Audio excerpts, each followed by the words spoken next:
नमस्कार दोस्तों, आपका स्वागत है आज के मुख्य समाचारों में। दोस्तों, आज देश भर से कई बड़ी न्यूज़ निकल कर आ रही है। सभी बड़ी खबरों के बारे में एक एक करके विस्तार से आपको बताएंगे। उससे पहले दोस्तों, अगर आप भी देश में निष्पक्ष पत्रकारिता का समर्थन करते हैं तो इस वीडियो को लाइक कर दें। साथ ही हमारे चैनल को सब्सक्राइब करके बेल आइकन को जरूर दबा दें, जिससे देश में निष्पक्ष पत्रकारिता करने वाले पत्रकारों का मनोबल बढ़े तथा वे ज़्यादा से ज़्यादा निष्पक्ष पत्रकारिता कर सके और साथ ही आम गरीब जनता की आवाज़ उठा सके। दोस्तों, अब बात करते हैं आज की सभी बड़ी खबरों के बारे में एक एक करके विस्तार से।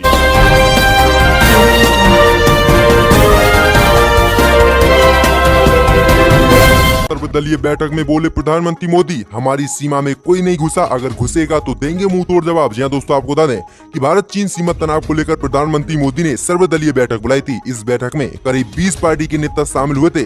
वहीं प्रधानमंत्री मोदी ने इस बैठक में कहा कि हमारी सीमा में अभी तक चीन नहीं घुसा है। प्रधानमंत्री मोदी ने कहा कि हमारी किसी पोस्ट पर चीन का कब्जा भी नहीं है। आगे प्रधानमंत्री मोदी ने कहा कि भारत चुप नहीं बैठेगा, अगर कोई टकराएगा तो देश उसे मुंह तोड़ जवाब देगा। वहीं आगे मोदी ने कहा कि भारतीय सेना देश की रक्षा के लिए सब कुछ कर रही है। वहीं आपको बता दें कि बैठक में भाजपा, कांग्रेस और अन्य पार्टियों के नेता शामिल हुए थे। वहीं सर्वदलीय बैठक में सोनिया गांधी ने प्रधानमंत्री मोदी पर निशाना साधते हुए सवाल पूछा कि सरकार बताए कि चीन ने भारतीय सीमा में कब घुसपैठ की है। इसके साथ ही सोनिया गांधी ने कहा कि ये बैठक पहले ही बुलाई जानी थी। सोनिया ने आगे कहा कि 6 जून को ही जानकारी मिलने के बाद तुरंत केंद्र की मोदी सरकार को चीनी सरकार से इस मसले पर बात करनी थी। इसके साथ ही सोनिया ने कहा कि विपक्ष सरकार के साथ है, लेकिन सरकार समय समय पर हालात की जानकारी कांग्रेस और विपक्ष पार्टियों को दे। वहीं सर्वदलीय बैठक में ममता बनर्जी ने कहा कि चीन एक तानाशाह देश है, उसके मन में जो आता है करता है, लेकिन भारत एक लोकतांत्रिक देश है। ऐसे में हम सबको मिलकर चीन के खिलाफ लड़ाई लड़नी होगी।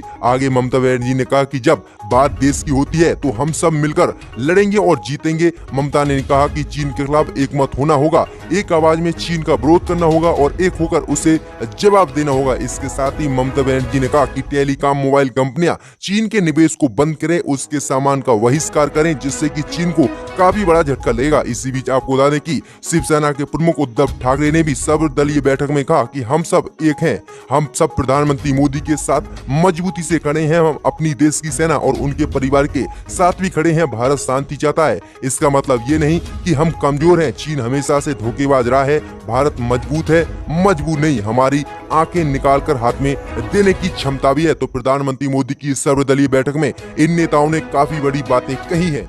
इसी बीच बैठो दोस्तों, अगली बड़ी खबर की ओर। तो देश के 8 राज्यों में राज्यसभा चुनाव में बीजेपी का सुप्रसाद कांग्रेस ने की सबसे ज्यादा सीटों पर जीत हासिल। जी हां दोस्तों, आपको बता दें कि ये काफी बड़ी खबर सामने निकल कर आ रही कि 8 राज्यों की 19 राज्यसभा सीटों पर 19 जून यानी शुक्रवार को चुनाव हुए।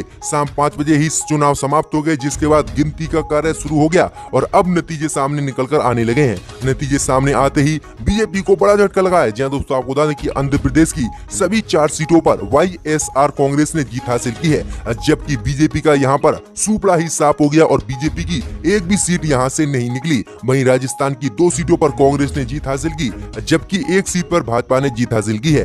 वहीं मध्य प्रदेश की 2 सीटों पर भाजपा ने जीत हासिल की है, जबकि एक सीट कांग्रेस के खाते में आई है। तो ये काफी बड़ा झटका बीजेपी को फिर से लगा है राज्यसभा चुनाव में कि सबसे ज्यादा सीट कांग्रेस ने इस बार जीती है। इसी बीच बढ़ते दोस्तों, अगली बड़ी खबर की ओर। तो चीन झड़प को लेकर राहुल गांधी का केंद्र की मोदी सरकार पर निशाना। कहा सरकार के नींद में होने की कीमत जवानों को चुकानी पड़ी। जी हां दोस्तों, आपको बता दें कि एक बार फिर से राहुल गांधी ने केंद्र की मोदी सरकार पर निशाना साधते हुए गलवान घाटी में 20 जवानों की शहादत को लेकर मोदी सरकार पर आरोप लगाया है कि सरकार की गहरी नींद होने की कीमत जवानों को चुकानी पड़ी है। आगे राहुल गांधी ने कहा कि सरकार के मंत्री इस मुद्दे पर प्रधानमंत्री मोदी को बचाने के लिए देश से झूठ बोलकर शहीदों का अपमान कर रहे हैं। उन्होंने कहा कि गलवान घाटी की हिंसक झड़प में घायल हुए एक जवान के पिता से जुड़ी वीडियो शेयर करते हुए राहुल गांधी ने ट्वीट किया और कहा कि ये देखकर दुख होता है कि भारत सरकार के वरिष्ठ मंत्री प्रधानमंत्री मोदी को बचाने के लिए झूठ बोलने पर उतर आए हैं। अपने झूठ से हमारे शहीदों का अपमान मत करिए। तो ये काफी बड़ा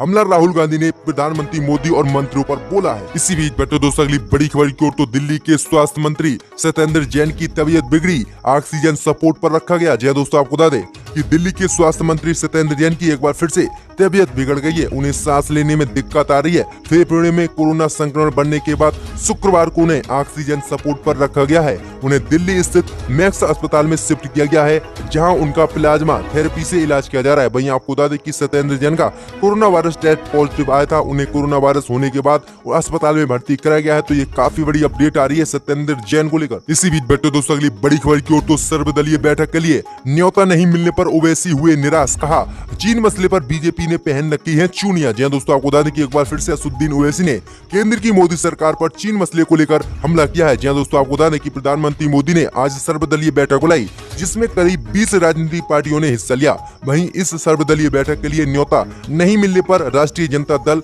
और ऑल इंडिया मजलिस-ए-इत्तेहादुल मुस्लिमीन के मुखिया असदुद्दीन ओवैसी ने नाराजगी जाहिर की है। असदुद्दीन ओवैसी ने प्रधानमंत्री मोदी को पत्र में लिखकर शुक्रवार को कहा कि सर्वदलीय बैठक के लिए मेरी पार्टी को नहीं बुलाया जाना निराशाजनक है। वहीं आपको बता दें कि राजद नेता मनोज झा और सीमा भारती ने भी संसद परिषद में महात्मा गांधी की प्रतिमा के पास विरोध प्रदर्शन किया। वहीं आपको बता दें कि असदुद्दीन ओवैसी ने इसको लेकर कहा कि जिस तरह से चीन ने भारतीय सैनिकों पर हमला किया है, अब मोदी सरकार चुप है। क्या मोदी सरकार ने चूड़ियां पहन रखी हैं? आगे असदुद्दीन ओवैसी ने कहा कि मोदी सरकार बताए कि चीन ने हमारे कितने क्षेत्र पर कब्जा किया है। आखिरकार चीन के मसले पर मोदी सरकार कब तक देश से झूठ बोलेगी। वहीं आगे असदुद्दीन ओवैसी ने निशाना साधते हुए कहा कि हमारे सैनिकों पर जब चीनी सेना ने हमला किया था तब उन्हें गोली चलानी चाहिए थी और सरकार सोती रही। सरकार ने कोई सुध नहीं ली, क्योंकि सरकार अपने राज्यसभा चुनाव जीतना चाहती थी और उसे चुनाव की जीतने की जल्दी थी। उसे हमारे देश से कोई लेना देना नहीं है। आगे असदुद्दीन ओवैसी ने हमला बोलते हुए कई अहम बातें कही। इसी बीच बढ़ते दोस्तों अगली बड़ी खबर की ओर, तो प्रवासी मजदूरों को लेकर सुप्रीम कोर्ट से मोदी सरकार को फटकार। सुप्रीम कोर्ट ने कहा कि समय से पूरा हो प्रवासी मजदूरों को घर भेजने का काम। जी दोस्तों, आपको बता दें कि एक बार फिर से सुप्रीम कोर्ट ने प्रवासी मजदूरों को लेकर मोदी सरकार पर निशाना साधा है। वहीं आपको बता दें कि प्रवासी मजदूरों को तय समय सीमा के भीतर घर भेजने के आदेश को सुप्रीम कोर्ट ने समय से पूरा करने को मोदी सरकार से कहा है। सुप्रीम कोर्ट ने कहा कि 9 जून को हमारा आदेश बहुत स्पष्ट है कि सभी प्रवासी मजदूरों को 15 दिन के भीतर घर पहुंचा दिया जाए। सरकार ये भी सुनिश्चित करे कि प्रवासी मजदूरों को वापस घर जाने के लिए उनसे कोई भी रुपया केंद्र की मोदी सरकार किराए का ना ले और फ्री में उनके राज्य उनको भेजे। इसी को लेकर अब सुप्रीम कोर्ट ने कहा है कि समय से इन सभी काम को पूरा कर दिया जाए और केंद्र की मोदी सरकार सभी प्रवासी मजदूरों को फ्री में उनके घर पहुंचाए और ये 15 दिन के अंदर करना होगा। अगर ऐसा नहीं करती है तो हम केंद्र की मोदी सरकार के खिलाफ कड़े काम करेंगे और कड़ी कार्रवाई करेंगे। तो ये काफी बड़ी चुनौती दी गई है सुप्रीम कोर्ट से मोदी सरकार को। इसी बीच बैठो दोस्तों अगली बड़ी खबर की ओर, तो बीजेपी केंद्रीय मंत्री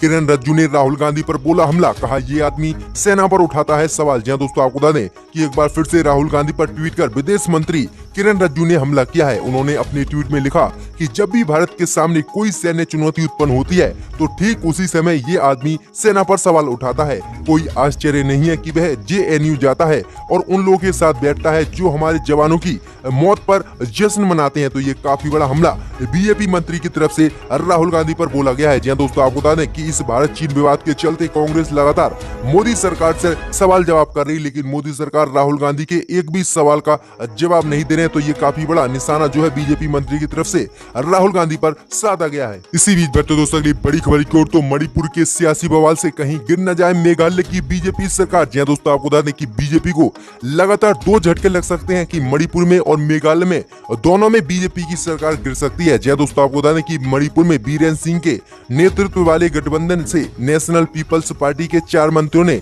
इस्तीफा दे दिया, जिसके बाद गठबंधन टूट गया और अब कांग्रेस के समर्थन